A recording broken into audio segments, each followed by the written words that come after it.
प्रणाम। और जितने भी इस मंच पर विराजमान सभी संतों महापुरुषों के श्री चरणों में दंडोत प्रणाम, क्योंकि नाम लेंगे तो बहुत समय लग जाएंगे, इतने संत महापुरुष यहाँ पे बैठे हैं। संत हमें इस काल से छुड़ाने के लिए, इस जंजाल से छुड़ाने के लिए कितना यत्न कर रहे हैं, पर हमारी मंद भागी किस्मत कह दिए कि सदगुरु गरीबदास महाराज जी क्या कहते हैं वाणी के अंदर, देखो महापुरुष हमें काल से बचाते हैं, पर हम काम क्या करें, वापस इसी टाइम हमारे ऊपर काल का जो जाल है वो छा गया। जैसे मकड़ी अपने जाले के अंदर फंस के मर जाती है ना, ऐसे ही हम अब इस जाल के अंदर फंस गए। वो जाल कौन सा है? सदगुरु गरीबदास महाराज जी कहते हैं निंद्रा काल जाल है भाई। ये जो नींद अभी जोर डाल दी है ना सभी के ऊपर, नींद का पहरा चल रहा है, कोई उठ के जा रहा है, कोई यहाँ बैठे ही सो गए। ये सदगुरु गरीबदास महाराज जी कहते हैं निंद्रा का जाल है भाई, हो रे ताना। कहते ये क्या है? सत्संग और इस काल की लड़ाई चल रही है। सतलोक, हमने सतलोक में जाना है, संत महापुरुष हमें उस जाल से बाहर निकालते हैं, पर निंद्रा रूपी काल और जो जाल है हमारे ऊपर ऐसा प्रभाव डाल रही है कि हमें वापस वहीं लेके जा रही है। और हम बैठे कहाँ पे? सदगुरु कबीर साहब महाराज जी, जिनके बारे में सभी संतों ने, महापुरुषों ने और हरिद्वार से पहुंचे महाराज जी कपिल मुनि जी ने जो सदगुरु कबीर साहब जी महाराज जी के बारे में बताए, कबीर साहिब कौन है? कहते हैं कक्का केवल नाम है, बब्बा ब्रह्म शरीर, रारा सब में रम रहा ता का नाम कबीर। कबीर कौन है? कबीर की शक्ति क्या है? पानी से पैदा नहीं, श्वासा नहीं शरीर, चार दाग आया नहीं ता का नाम कबीर। वो कबीर साहिब जिन्होंने माता के गर्भ से जन्म नहीं लिया, वो कबीर साहिब जो अपने पंचभौतिक शरीर जब हम छोड़ के जाते हैं, हमारा शरीर को जलाया जाता है, पर कबीर साहब जी के शरीर नहीं मिला, वहां पे फूल मिले।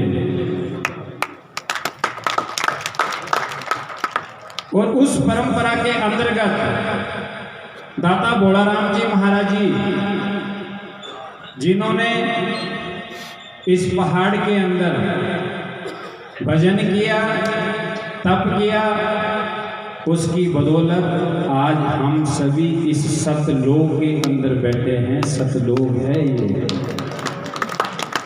हमें बाहर भटकने की जरूरत नहीं है। हमें संतों का ज्ञान मिल जाए, क्योंकि हम लोग करते हैं कि यहाँ पर सदगुरु कबीर साहब जी महाराज जी क्या कहते हैं, हमारा असली मकसद क्या होना चाहिए? कहते जात ना पूछो संत की पूछ लीजिए ज्ञान, मोल करो तलवार का पड़ी रहने दो म्यान। आपने रंग नहीं देखना, आपने रूप नहीं देखना, आपने वस्त्र नहीं देखना, कौन संत है, क्या कर रहे हैं, उससे हमारा कोई लेना देना नहीं। कौन किस जाति से है, हमारा मकसद क्या है?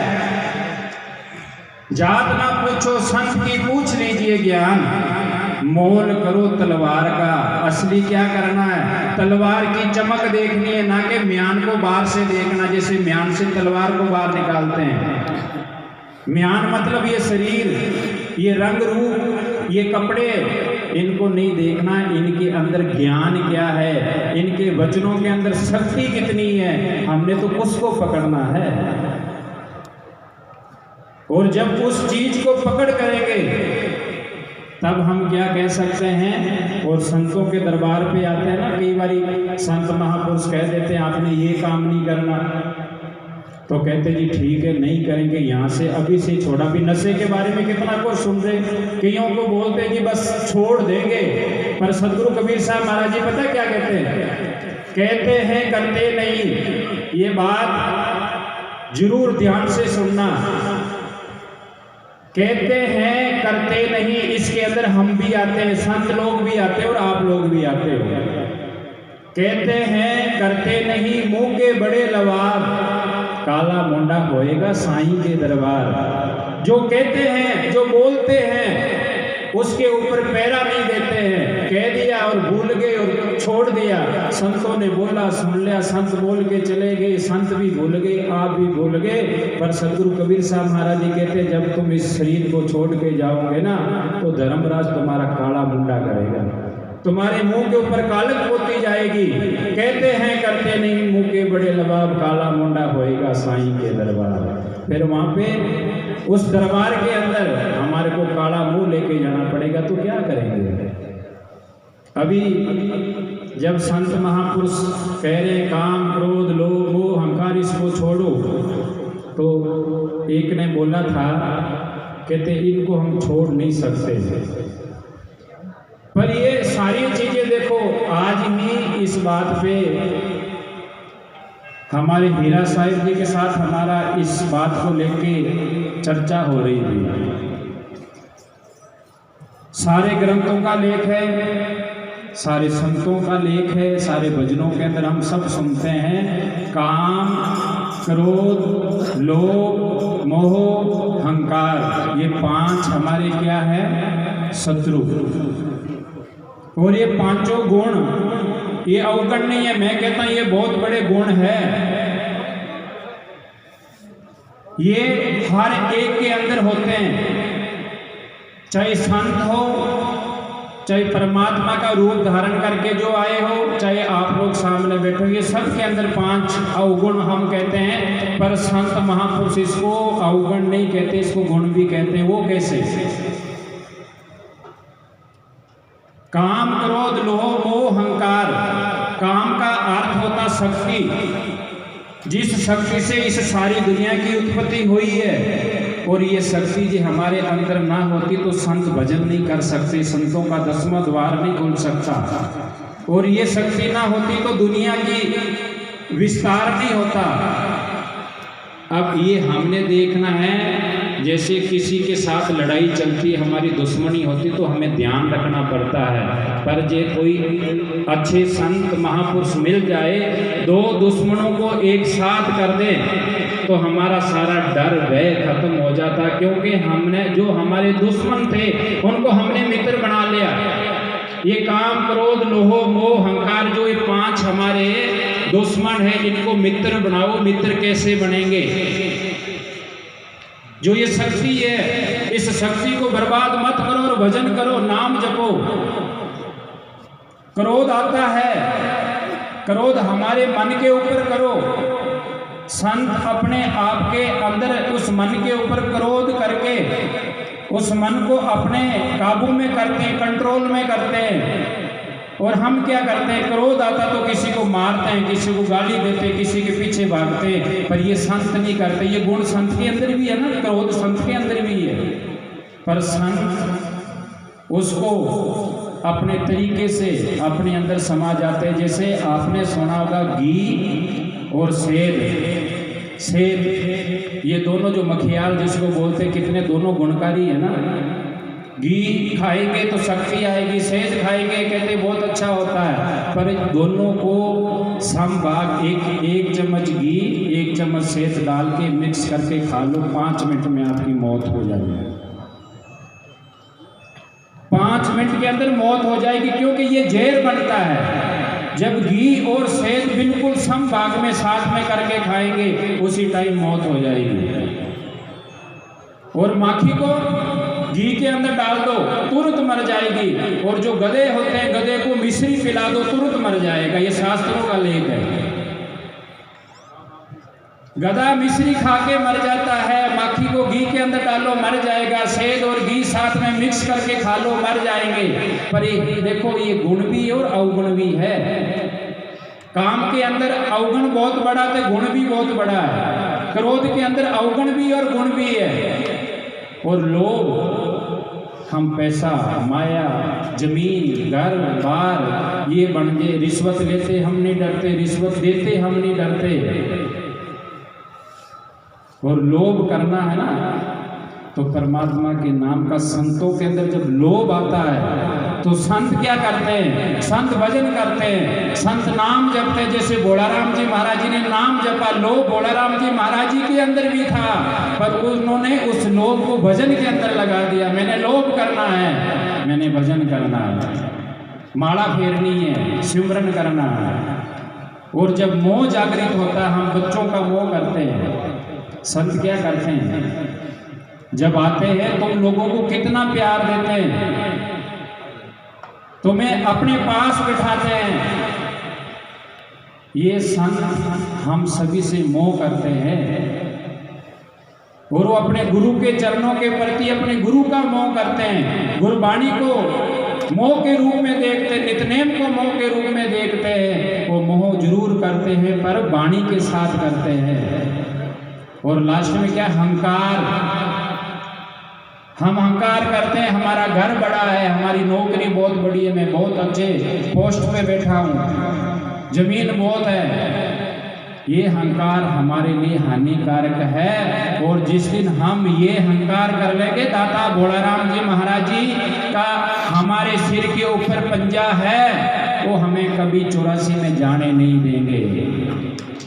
जिस दिन हम ये धारण कर लेंगे, अहंकार होना चाहिए अपने गुरु के ऊपर, मान होना चाहिए अपने सदगुरु के चरणों के प्रति, मान होना चाहिए हमारे सदगुरु के वचनों के प्रति कि जब तक मेरे गुरु मेरे साथ है, जब तक गुरु का वचन मेरे साथ है, जब तक गुरु का आशीर्वाद मेरे सिर के ऊपर है, इस धर्मराज की क्या जरूरत है? धर्मराय दरबार में दई कबीर तलाक, भूले चूके हंस को मत पकड़ो एक जात, हे धर्मराज खबरदार है। ये हमारे किसी भी सेवक को, भजन करने वाले को, तेरे में जरूरत नहीं तो बुला सके किसी में। ये कबीर साहब जी के अंदर पावर है, जिन्होंने धर्मराज को भी ललकार दिया। क्या कहते? जिन लीना हमारा परवाना, सो हंसा हम किए अमाना। जिन्होंने हमारी शरण ली है, जो हमारी शरण के अंदर आ गए, उनकी जिम्मेवारी हमारी है, उनकी गारंटी हम लेते हैं, उनकी गारंटी हम लेते हैं कि उनको कुछ भी नहीं होएगा। तो ऐसे सदगुरु के श्री चरणों में हम आए हैं। ये काम, क्रोध, लोभ, मोह, अहंकार अवगुण भी है और गुण भी है। ये हमने देखना है कि इनका उपयोग कैसे करना है, इनका उपयोग कैसे करें। तो हमने अच्छे तरीके से इन 5 विकारों का बस एक दिशा पलटनी है, थोड़ा सा तब्दीली लेके आनी है। और ये 5 विकार नहीं होंगे तो हमारा जीवन भी नहीं चलेगा। संतों के अंदर भी है, पर बस संत उपयोग कैसे करते हैं, हम लोग उपयोग कैसे करते हैं, ये हमारे हाथ में है। इसलिए सदगुरु कबीर साहब महाराज जी क्या कहते हैं? रेण गवाई सोई के दिवस गवायो खाई, हीरे जैसा जन्म है कोड़ी बदले जाए।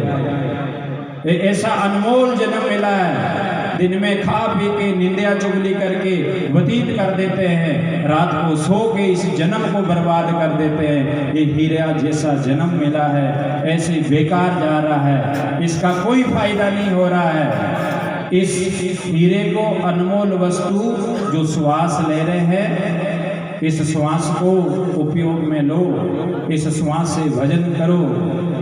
इन श्वास से संतों महापुरुषों की वाणी सुन के जितना भजन करेंगे, जितना नाम जपेंगे, जितना इस श्वास को उपयोग में ले लोगे, उतना ही हमारा फायदा है। और नशे को छोड़ दो, नशे छोड़ दो। शायद आपको पता होगा, मैं 3 साल पहले जब आया तब भी बोला, और आज देवरी धाम निचली देवरी में वहाँ पर भी सत्संग में बोला, और 2 मिनट में एक बार और दोबारा बोल देता हूँ। जो ये शराब पीते हैं, अबेदास जी महाराज जी बोल के गए, वो शराब को गिलास के अंदर डाला, उसमें जानवर डाले और मौत हो गई। और पीने वाला क्या कहता है? अंदर के कीड़े खत्म हो गए। पर एक कड़वी सच सुनो गुरुवाणी की। सदगुरु गरीबदास महाराज जी ने अपनी वाणी के अंदर लिख दिया, मदिरा पीवे कड़वा पानी, 70 जन्म स्वान के जानी। जो एक बार शराब पीता है, एक बार शराब पीने वाले को 70 जन्म कुत्ते की जूनी में जाना पड़ेगा, 70 जन्म। अब ये देखो आप, ये महापुरुषों की अनुभव वाणी है। एक बार शराब पीने वाला 70 जन्म कुत्ते की जूनी में जाएगा, उसको कोई नहीं छुड़ा सकता है। और जो ये तंबाकू, गुटखा, जल्दा, बीड़ी, सिगरेट पीते, उनके लिए महाराज जी कहते हैं, खू नाम खू का तमा नाम गाए, सौगंध सो बार इसको ना खाए। हम अपने आप को हिंदू कहते हैं। अभी आपने सुना ना, जो हिंदू एकत्रित नहीं होए तो हमारी बर्बादी हो जाएगी, सुना था ना। अभी महापुरुष बोल के गए, कहते हिंदुओं को बचने के लिए एकत्रित होना पड़ेगा। पर आपको पता है, आप हिंदू हो ही नहीं जो ये नशा करने वाले, तभी तो ये दुर्दशा हो रही है हमारी। हम गाय को माता कहते हैं, गाय हमारी माता है। पर महाराज जी वाणी में लिखते हैं, तमाखू, ये जो शब्द बना के खू नाम फूका, तमा नाम गाए, सौगंध सोबार इसको ना खाए। गाय के खून से उत्पन्न हुआ ये तंबाकू, और गाय के खून से तंबाकू बना है। हम जब अपनी माँ का खून ही पी रहे हैं, हम अपनी माँ के खून को बीड़ी सिगरेटों में डाल के धुआं मारते हैं बाहर, और हम अपनी माँ के खून को अंदर डाल के तंबाकू खाते हैं, तो हम हिंदू थोड़ी हुए। अरे मुसलमान अपनी माँ को छोड़ता है, मुसलमान खून को छोड़ता है। मुसलमान चाहे कुछ मर्जी करते अपनी माँ का खून नहीं पीता, पर हिंदू अपनी माँ का खून पीता है। तो हम हिंदू किस मुंह से हुए? तभी तो हिंदुओं की ये दुर्दशा हो रही है। हम गाय को, जिसको माँ कह रहे हैं, और उसके खून से उत्पन्न हुए तंबाकू को हम खा रहे। अरे हम हिंदू नहीं हैं, हम हिंदू नहीं हैं।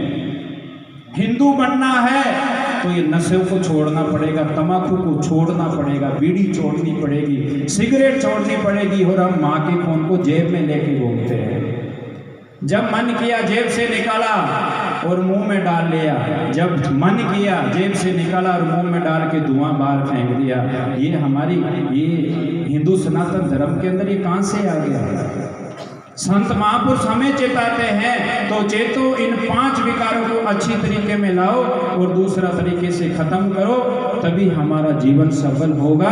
मैं अपने आप को बहुत बड़ा भाग्यशाली समझता हूँ कि जिन महापुरुषों की गोद में मैं खेला हूँ, जिन महापुरुषों का आशीर्वाद छोटे होते को मेरे को मिलता रहा। रमैया दास जी महाराज जी, संत माधव दास जी महाराज जी, सग्राम दास जी महाराज जी, हीरादास जी महाराज जी, इन्होंने मेरे को अपनी गोद में खिलाया। इनकी कृपा से, दाता घोड़ाराम जी महाराज जी की कृपा से ही हम जो है, इनकी कृपा से है। इनकी कृपा ना होती, संतों की कृपा ना होती, तो हम किसी काम के नहीं थे। हमें कौन पूछता, किसी ने नहीं पूछना था। पर ये संतों की कृपा है। गुरुवाणी जो सिख धर्म का जो गुरु ग्रंथ है, उसके अंदर एक शब्द आता पंजाबी के अंदर है, जिते जाय बह मेरे सतगुरु सो थान सुहावा राम राजे। यानी जिस स्थान पे जाकर के मेरे सतगुरु ने भजन किया, तप किया, वो स्थान स्वर्ग बन गया। इस स्वर्ग के अंदर हम बैठे हैं, इस सतलोक धाम के अंदर हम बैठे हैं। और ये सतलोक धाम के हंस है, जो संत महापुरुष है, ये हमें वचन सुनाते हैं, हमें दर्शन देते हैं और हमारा जीवन सफल होता है। सो मैं इतना कहता हुआ सभी संतों महापुरुषों के श्री चरणों में बारंबार दंडोत वंदना करता हुआ यही अपनी वाणी को विराम। बोलो श्री सद्गुरुदेव।